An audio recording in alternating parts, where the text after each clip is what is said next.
正新树林公司是全球前10大，嘛是台湾第1大的冷台厂。讲这个正新树林的创办人罗杰，伊的金刀翁啊，互伊以前的司机偷摕去，向这个罗杰的后生卡油，讨要爱6000万，封赃着了后，判刑3年8个月。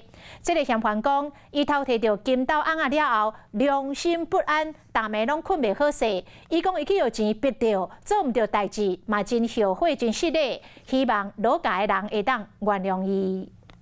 我做了不该原谅的事情，要跟老董事长跟他家属所有的人道歉。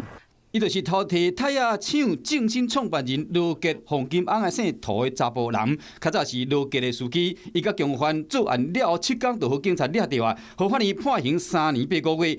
伊承认是因为欠人300万，才会做唔到代志。一时糊涂，真的被钱逼到，没有很清楚的意识判断。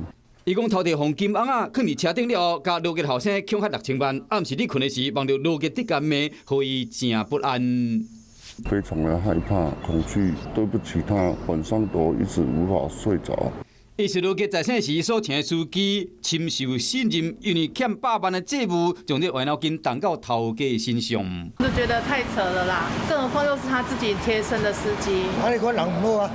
姓涂查甫人甲伊的共党已经被判刑，接受司法的制裁。不过，伊嘛希望讲会当当面甲罗家人会失礼，祈求因的原谅。晚间9点，邀请您与世界同步，60分钟掌握全球脉动。